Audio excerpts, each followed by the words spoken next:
Have you finished moving? Hurry up and leave, will you? There's no place for someone like you. Saying this, Helen, my mother-in-law, laughs loudly over the phone. Her voice is terribly grating. Poor thing. Right now, Helen doesn't know the situation she's in. For all the harassment she's done to me, I'll show her plenty of hell from now on. My name is Gloria. I'm a 30-year-old housewife. I live with my husband, Victor. We're a dual-income couple supporting each other financially. However, since Victor is clumsy with his hands, I had to take on most of the housework. So I work from home. Victor had been eager to build a house since we got married, and he worked hard for it. Seeing Victor like that, I felt motivated too. 2 years into our marriage, we finally got our dream house. A new building is indeed beautiful, with shining floors. Looking forward to our new life together, I said to Victor, "Together, we can certainly do it." That's what I believed. At Victor's strong wish, we built our new home near his parents' house. Apparently, Helen had a minor illness and wasn't in need of care, but he wanted to keep an eye on her. Helen, my mother-in-law's family, after all. If she's in trouble, I thought, I should accept Victor's wish, but I never imagined it would turn out like this. A few weeks after moving into our new home, Helen visited. It was an unexpected visit, and I was flustered, but I managed to serve some cookies I had at home. Sitting on the couch, sipping the tea I made, Helen started talking calmly. "You know, Gloria, now that you're here, I'll be honest. How are you as my son's wife?" What I blurted out without thinking caused Helen to sigh with exasperation. "I heard from Victor that you're a good wife, but only offering such poor cookies to a guest. And you never visit our house, even though you married my son. I think a son's wife would come to her in-laws' house if she's home. If you have time to spare at home, you should come to my house. There's always so much to do at my place, do you understand?" Helen says, pressing the point. Okay," was the only foolish response I could make. Helen wasn't like this when we first met. She seemed kind and cheerful, someone people would like. "If you have any troubles, rely on me. Take your time getting used to things." I did take advantage of her kindness, but I never expected such a drastic change. To my meek reply, Helen frowned and said, "You don't seem to have the guts to be my son's wife. Starting tomorrow, I'm coming here every day. Straightening out a son's wife's twisted nature is also a mother-in-law's job, isn't it?" Saying so, Helen laughs as if she's enjoying herself. Meanwhile, I grimace with anxiety about the future. Every day, do I have to deal with Helen like this? Cold sweat drips down my face at the thought of what's to come. But regardless of how I felt after finishing the cookies, Helen said those cheap cookies were surprisingly enjoyable and left on her own accord. That's when my days of hell began. True to her declaration, Helen started coming to our house every day. Her visits were at regular times, sometimes in the morning, sometimes in the afternoon. I always prepared snacks, but Helen would still complain. "Cheap stuff again." Thinking it might be better to prepare something she liked from the start, I asked her, only to be met with the absurd accusation, "Can't you even understand my feelings, Gloria? There's dust over there. Clean it up right now." "Oh, Gloria, you're going to ruin the clothes washing them like that. Do it again. That's for dinner? Terrible. How can you feed Victor something like this?" Helen complained about anything she laid her eyes on. Even if I thought there was no problem, Helen didn't care if she was offending me.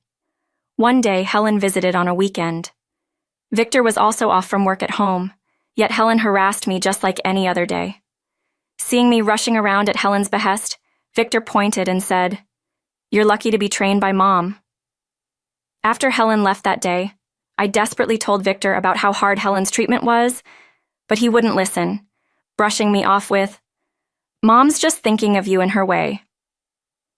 When I insisted it was too much for me mentally, Victor began to get irritated, shouting, "Do you hate Mom that much?"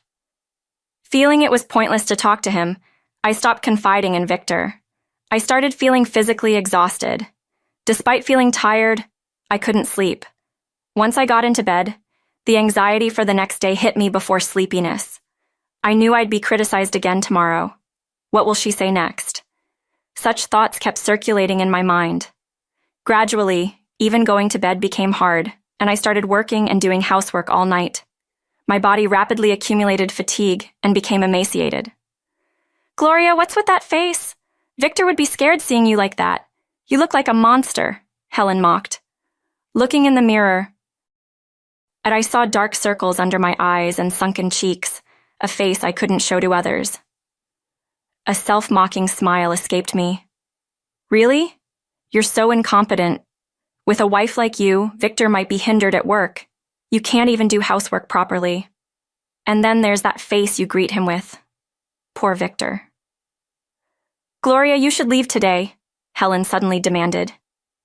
Stunned by her sudden demand to leave, I stood motionless, but Helen said, "You must," and left. Defying Helen would only bring more harsh words. Mentally unstable, I packed my things and prepared to leave. A few minutes later, I received a call from Helen. "Have you finished moving? Leave quickly. There's no place for someone like you. Be grateful you could stay in that house at all." Saying this, Helen laughed sadly on the phone.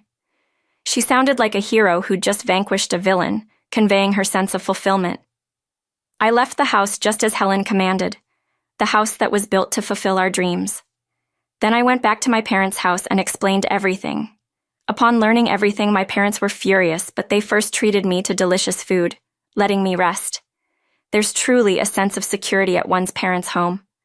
I couldn't articulate my complaints well, but my mom and dad responded with kind words like, "That must have been hard," and "I see." I realized I hadn't been back home since the issues with Helen started. My parents must have been shocked to see their daughter so emaciated after so long. Feeling guilty for being such a disobedient daughter, my phone vibrated. It was a call from Helen. Hesitantly, I answered the call, and Helen's panicked voice came through. "You come back right now." After demanding I leave, she was telling me to come back. I was astounded by her unreasonable and selfish demand, but something seemed off. Helen explained the situation, and I was shocked. Apparently, Victor came home, realized I was gone, and contacted Helen, who was likely visiting that day. Hearing from Helen that she had kicked me out, Victor turned pale. That makes sense. After all, the house we lived in was in my name. Even though we were a dual-income couple, most of our living expenses were covered by my salary. Victor's salary was shockingly low, as evident from his payslips. There was no way Victor could afford to build a new house, and our dream of owning one was nearly shattered. Seeing Victor try his best, I decided to support him by building the house since I took out the loan. Naturally, the house was in my name. Having learned this from Victor, Helen was now panicking. "I'm sorry, but I'm not coming back," I told her. Helen responded, "Don't say that. It was my fault." I replied with a final blow.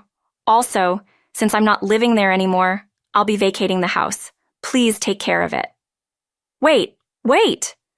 Ignoring Helen's growing desperation, I hung up the phone. I blocked her number to avoid any unpleasant calls. The next day I proceeded with vacating the house as I had declared to Helen. This meant Victor had to leave the house too. What he did next was no longer my concern. After that, I hired a lawyer. He was a friend of my dad's, known for being quite skilled. I had secretly recorded Helen's terrible behavior, which I played for the lawyer. The recordings also included Victor's terrible behavior. Hearing them, the lawyer said, "With this, you can get a substantial amount in alimony." I left everything to the reliable lawyer and was able to divorce Victor. Following the lawyer's advice, I saw a doctor and was diagnosed with depression, which increased the alimony. After that, I received message after message from Victor. The contents were all like, "Please forgive me. I'm truly sorry. Please give me another chance." With no house and a low salary, Victor couldn't afford the hefty alimony, but I ignored all his requests and blocked his messages. A few days later, while relaxing at home, a loud doorbell rang. It was Helen and Victor at the door. I ignored them, but they started pounding on the door, calling out, "Gloria!" My parents were out and couldn't return soon, so I reluctantly responded through the monitor. "Hello?" Hearing my voice, they hastily started apologizing at the front door. "Gloria, I'm truly sorry. Please give Victor another chance." "I'm sorry I couldn't be there for you as a husband. I'll try to be a better support. Please come back." They were only saying what suited them. Now, these were the same people who had scorned and laughed at me. Now they were asking for my help. I couldn't help but snort. Victor angrily shouted, "There's no need to laugh." He raged at the door. Helen retreated in fear. I sensed neighbors coming out due to the commotion. Frozen in fear, I didn't know what to do. The door kept being pounded on. It was sturdy, but what if it broke? Then, a savior appeared. "What are you doing?" said a police officer who appeared on the monitor. It seems a neighbor must have called them. Victor, who was causing a scene, was restrained and taken away. This incident helped me finalize my divorce from Victor. Moreover, I received a substantial amount of alimony. The behavior of Victor and Helen quickly spread among the neighbors, making them feel very uncomfortable. I think it's a natural consequence for all the harassment they did to me. It seems Helen had been visiting my house without telling her husband, and when he found out about this commotion, he decided to divorce her. Helen begged and pleaded, but her ex-husband's decision was firm, and they ended up divorcing. Since the house they lived in was sold, Victor and Helen are now living in an old apartment, alone and miserable. Because of the incident at my parents' house, the amount of alimony I could claim from Victor increased even more. It became an amount Victor, with his low salary, couldn't possibly pay. I demanded the payment in full, so Victor had to borrow money from consumer finance companies and is now desperately trying to pay off his debt. Helen and he are reportedly working tirelessly day and night, even going to construction sites in the evenings. Having lost their house and burdened with debt, the two soon sought help from relatives. But having learned of their behavior, not a single relative sided with them. In fact, they distanced themselves from Victor and Helen. Unable to rely on the ex-husband or blood relatives, they even reached out to friends, only to be continually cut off. According to a mutual friend of Victor's and mine, they kept sending messages like, "We have no money and please help us." And if ignored, they'd repeatedly call. Their actions were undoubtedly unreasonable. There's probably no one willing to help them now. This is what happens when you only think of yourself. If they had thought a little more about others, tried to help others, or even shown a little willingness to reach out to me, maybe things wouldn't have ended like this. Meanwhile, I've been recuperating at my parents' house, continuing my work, and have started dating a man I met through it. He knows about my past marriage and gently says it must have been hard. He's considerate of my still recovering mental state, supports me at work, and takes me to beautiful places on weekends. As he often visits my parents to see me, they think that he seems okay. I was invited to go to a jewelry shop together, so perhaps a happy future with him is just around the corner. This time I won't make the same mistakes. I'll say no to things I dislike and resist. I'll take action to improve things before they break. It's not just for me. It's necessary to stay happy with him forever, to move forward, and not make the same mistakes. I'll do my best in my own way,